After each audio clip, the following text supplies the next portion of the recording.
बिस्मिल्लाहिर्रहमानिर्रहीम, अस्सलाम वालेकुम। अच्छा स्टूडेंट्स, फर्स्ट ईयर बायोलॉजी में हमारा चैप्टर नंबर 3 चल रहा था, जिसमें हम आज डिस्कस करेंगे लाइसोसोम, पेरोक्सिसोम एंड ग्लाइकोक्सिसोम। तो सबसे पहले लाइसोसोम को देखते हैं। लाइसोसोम क्या होता है? तो सबसे पहले हम देखते हैं इसके नाम का मतलब। सबसे पहले जो वर्ड है ना लाइसो, लाइसो का मतलब होता है लाइसिस, और लाइसिस का उर्दू में मतलब होता है तोड़ना। और नेक्स्ट हमारे पास है सोम्स का मतलब होता है बॉडी, मतलब ऐसी बॉडी जो क्या करती है, ब्रेक डाउन करती है। और लाइसोसोम हमारे सेल के अंदर क्या करता है, डाइजेशन कर रहा होता है। और डाइजेशन का भी क्या मतलब होता है, ब्रेक डाउन करना। तो लाइसोसोम का मतलब क्या होता है, लाइसिस करने वाली बॉडी। अच्छा, ये होती कैसे? स्फीयर की तरह होती है, गोल सी होती है।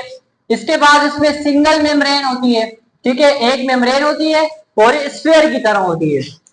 इसके बाद हमारे पास ये ओरिजिनेट कहां से होती है, कहां से बनती है? ये बनती है गोल्जी बॉडी से। इससे पहले हमने लेक्चर पढ़ा था गोल्जी बॉडी, जो इस तरह की ट्यूब्स होती हैं, फ्लैटिनेंट ट्यूब्स। ये ट्यूब्स जो होती हैं, इनसे बाद में बनते हैं तीन चीजें। ये देखो ट्यूब्स है ना, इस ट्यूब्स को हमने कहा था गोल्जी बॉडी। ये बाद में इससे तीन चीजों को बना सकते हैं, या तो लाइसोसोम बनाएगा, या तो ये बनाएगा नेक्स्ट वाला जो है, या बनाएगा पेरोक्सिसोम, या बनाएगा ग्लाइकोक्सिसोम। तो जो गोल्जी बॉडी है वो तीन चीजों को बना सकता है बाद में, लाइसोसोम, नेक्स्ट वाला है जो है पेरोक्सिसोम, और लास्ट वाला है हमारे पास ग्लाइकोक्सिसोम। तो ये ओरिजिनेट कहां से हुआ? गोल्जी बॉडी से ओरिजिनेट हुआ। जब हमारे पास जो गोल्जी बॉडी न्यू बनाता है, तो न्यू को हम कहते हैं प्राइमरी लाइसोसोम। ये जो प्राइमरी लाइसोसोम है ये न्यू होता है, ये अभी अभी बना होता है, ठीक है। तो न्यू वाले लाइसोसोम को हम कहते हैं प्राइमरी लाइसोसोम, और इसके अंदर 40 हाइड्रोलाइटिक एंजाइम्स होते हैं। 40 किस्म के एंजाइम होते हैं जो क्या करते हैं, डाइजेशन में हेल्प करते हैं। तो लाइसोसोम के पास एंजाइम्स होते हैं जो हेल्प करते हैं डाइजेशन में। नेक्स्ट हमारे पास क्या है, ये बना देता है एंडोसोम, फेगोसोम, ऑटोसोम। अब इसका मतलब क्या होता है, यहां पर देखो। अब देखो ये मेरे पास फर्स्ट करो लाइसोसोम मौजूद है, और हमने पहले डिस्कस कर लिया है कि बाहर से अगर कोई चीज अंदर आए, सेल के अंदर आए, तो उसको हम कहते हैं एंडोसाइटोसिस। एंडोसाइटोसिस। और जब कोई चीज अंदर आती है ना, उसको कहते हैं एंडोसाइटोसिस। तो लाइसोसोम जाके उसके साथ अटैच हो जाते हैं। जैसे लाइसोसोम जाके उसके साथ अटैच होता है, इसके अटैचमेंट के बाद इसको हम कहते हैं एंडोसोम। ये जो एंडो का वर्ड है ये एंडोसाइटोसिस से आया है, और जोम का मतलब, जोम का वर्ड लाइसोसोम के एंड से लिया गया है। तो बाहर से कोई चीज अंदर आएगी, एंडोसाइटोसिस, ठीक है। और जब लाइसोसोम अटैच हो जाएगा तो उसको हम कहेंगे एंडोसोम। नेक्स्ट हमारे पास है, हमारे पास फेगोसोम्स। अंदर अगर जो पार्टिकल आए, अगर वो पार्टिकल हो सॉलिड, अगर वो सॉलिड हो तो उसको हम कहते थे फेगोसाइटोसिस, फेगो। और जब अंदर पार्टिकल आया सॉलिड है फेगोसाइटोसिस से, जब उसके साथ लाइसोसोम अटैच होगा तो उसको हम कहेंगे फेगोसोम। पहले एंडोसोम था, फिर क्या बन गया, फेगोसोम। और अक्सर औकात ऐसा होता है कि सेल का कोई अपना पार्ट जो ओल्ड हो जाता है, सेल के किसी काम का नहीं होता, सेल जाके उसके साथ भी अटैच होता है और उसको भी मार देता है। तो जब अपने किसी पार्ट पर अटैच होगा तो उसको उसके साथ क्या बना देगा, ऑटोसोम। ऑटो का मतलब ऑटोमेटिक, ऑटो मतलब कि अपने किसी पार्ट के साथ अटैच होगा तो वो क्या बना देगा, ऑटोसोम बना देगा। इसके अलावा हमारे पास कोई ओल्ड सेल हो या अनवांटेड कोई सेल हो, उसको भी लाइसोसोम मार देता है, और इस प्रोसेस को हम कहते हैं एपोप्टोसिस। एपोप्टोसिस में क्या होता है, फर्स्ट कर हमारे पास सेल है, इसके पास माइटोकॉन्ड्रिया एनर्जी बनाकर दे रहे हैं। माइटोकॉन्ड्रिया बहुत सारे होते हैं, अब उनमें से एक माइटोकॉन्ड्रिया जो है वो हमारे पास ओल्ड हो चुका है, वो किसी काम का नहीं है, तो ये क्या करेगा, जाके उसको मार देगा। और फर्स्ट करो पूरा हमारा जो सेल है वो इन्फेक्टेड हो चुका है, अब वो सेल हमारे किसी काम का नहीं है, तो उसको क्या करेगा, ये मार देगा, उसको हम कहेंगे एपोप्टोसिस। अनवांटेड हो गया ना सेल, और जो कोई ओल्ड सेल होता है उसको भी हम मार देते हैं, जिसे हम कहते हैं एपोप्टोसिस। नेक्स्ट क्या है, अगर लाइसोसोम की मेम्ब्रेन रप्चर हो जाए, सेल के अंदर ही लाइसोसोम की मेम्ब्रेन फट जाए, तो इसकी वजह से क्या होता है, पूरा जो सेल होता है वो मर जाता है। इसी वजह से इसको हम कहते हैं सुसाइडल सेक। इसी की वजह से सेल क्या कर लेता है, सुसाइड कर लेता है, तभी इसको कहा जाता है सुसाइडल सेक। ऐसा सेक जिसकी वजह से सेल को सुसाइड करना पड़ता है। कब? जब इसकी मेम्ब्रेन क्या हो जाती है, रप्चर हो जाती है। नेक्स्ट हमारे पास क्या है, लाइसोसोमल स्टोरेज डिजीज। लाइसोसोम के पास एंजाइम है जो चीजों को, बाहर से चीजें आती हैं उनकी करते हैं डाइजेशन। अब लाइसोसोम के पास कोई एंजाइम अगर खत्म हो जाए या ना हो तो बाहर से कोई चीज अंदर आएगी सेल के, तो उसकी डाइजेशन तो नहीं हो सकेगी, तो वो स्टोर होती रहेगी। स्टोर होने की वजह से इसको हम क्या कहते हैं, स्टोरेज। लाइसोसोम के अंदर एंजाइम ना होने की वजह से स्टोरेज वाली डिजीज क्यों होती है, लैक ऑफ एंजाइम, कोई एंजाइम ना हो तभी होती है। मोर देन 30, अभी तक 30 से ज्यादा बीमारियां रिपोर्ट हो चुकी हैं हमारे पास लाइसोसोम के एंजाइम ना होने की वजह से। तो तीन हमारे पास इस बुक में, सबसे पहले हमारे पास है टे-सेक्स डिजीज।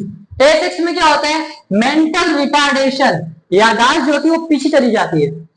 जिस तरह एक ओल्ड एज का बंदा होता है उसकी याददाश्त अगर पीछे चली जाए तो वो चीजों को भूलने लग जाता है। तो इस बीमारी में मेंटल रिटार्डेशन हो जाती है, पेशेंट ब्लाइंड हो जाता है और मुश्किल से वो 3 साल तक बचता है, उसके बाद वो इंतकाल कर जाता है। नेक्स्ट हमारे पास है गाउचर्स। इसमें क्या होता है, लिवर और स्प्लीन जो है इनलार्ज हो जाती है। जब लिवर और स्प्लीन इनलार्ज हो जाती है तब वो एबनॉर्मल हो जाते हैं, अपना नॉर्मल फंक्शन परफॉर्म नहीं कर सकते वो, तो वो इनलार्ज हो जाती है। हमारी बोन्स है वो इरोजन हो जाती है, वीक हो जाती है, और ये इन्फेंट फॉर्म में ही होता है, जब इन्फेंट फॉर्म में होता है तब होता है। नेक्स्ट हमारे पास एक जिसको हम कहते हैं क्रेब्स। इसमें क्या होता है, लॉस ऑफ माइलिन। माइलिन क्या होती है, आपने मैट्रिक में पढ़ा होगा।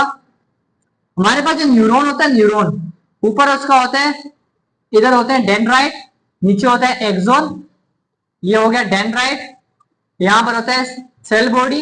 अच्छा, जो एक्सोन वाला पार्ट है इसके ऊपर एक शीट बनी होती है।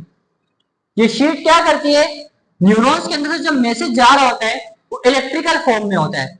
अब वो मैसेज इसके साथ और भी न्यूरॉन होते हैं उसके पास ना चला जाए, इस वजह से इसके ऊपर शीट होती है जिसको हम कहते हैं माइलिन शीट। इस पेशेंट में ये माइलिन शीट हट जाती है।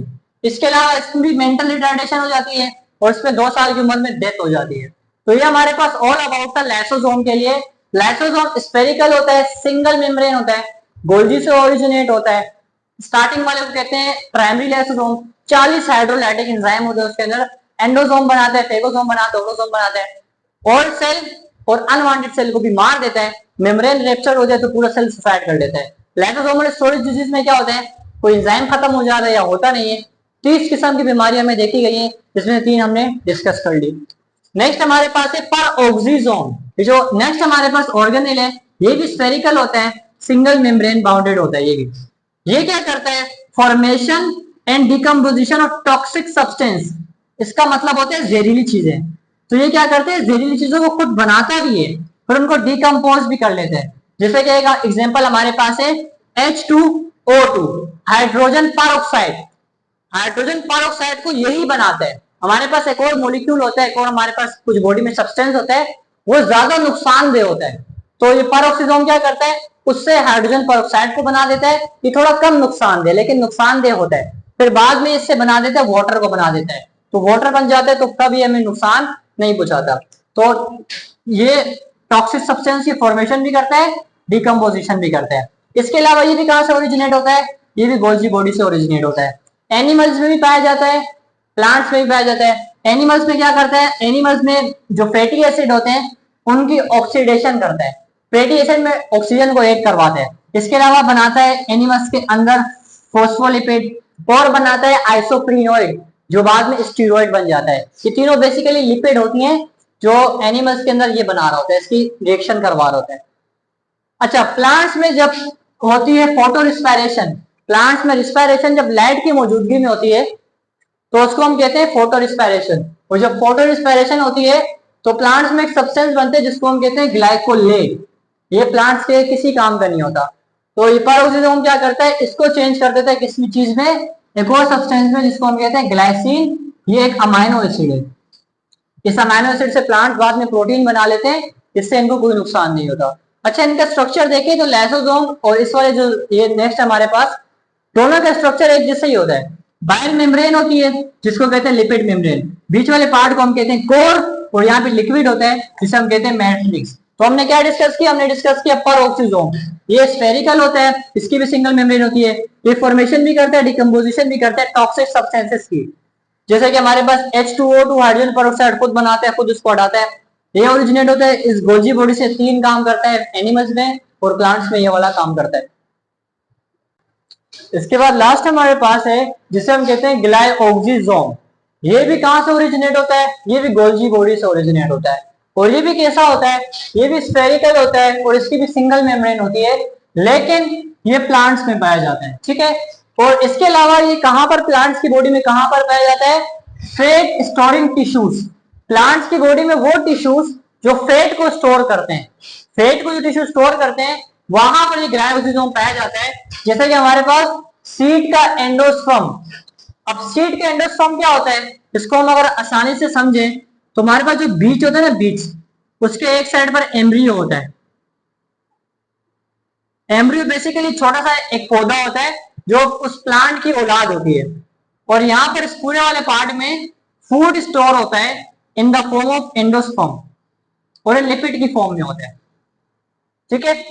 अब क्या होता है, जब ये सीड हम जमीन के अंदर डालते हैं, जमीन में मिट्टी के अंदर बीज हमने डाल दिया, अब जो कि पौधा छोटा सा है, ये अपना फूड खुद तो नहीं बना सकता, तो ये इस फूड को यूज करता है। लेकिन ये लिपिड को यूज नहीं कर सकता, तो ये क्या करता है? लिपिड को चेंज कर देता है किसके अंदर? ग्लूकोज के अंदर। बस ये लिपिड को ग्लूकोज में चेंज करता है, फिर उसको एम्ब्रियो यूज करके, एम्ब्रियो फिर यहाँ से बाहर आ जाता है, फिर बाहर जब बड़ा हो जाता है फिर अपना फूड खुद बनाने लग जाता है। तो यहाँ पर होता क्या है, एंडोस्पर्म में क्या होता है? लिपिड होता है। लिपिड में कौन सा वाला पार्ट होता है? फैटी एसिड होती है। ठीक है। तो इसको किसमें कन्वर्ट कर देता है? शुगर में कन्वर्ट कर देता है। बेसिकली जो ग्लूकोज है वही शुगर होती है हमारे पास, तो इसको उसमें कन्वर्ट कर देता है। और जो इसको इसमें कन्वर्ट करता है, पूरा एक साइकिल चलता है, उस साइकिल को हम कहते हैं ग्लाइओक्सिलेट साइकिल। ये वो साइकिल है जिसमें फैटी एसिड को कन्वर्ट कर दिया जाता है शुगर में, और ये कहां पर हो रहा होता है? सीड के एंडोस्पर्म में हो रहा होता है। तो स्टूडेंट्स, आज हमने 3 ऑर्गेनेल डिस्कस किए, lysosome, peroxisome and last one अभी डिस्कस किया ग्लाइओक्सिसोम। तो आई होप अच्छे से समझ में आया होगा। इंशाल्लाह मिलते हैं फिर नेक्स्ट लेक्चर में, तब तक के लिए अल्लाह हाफिज।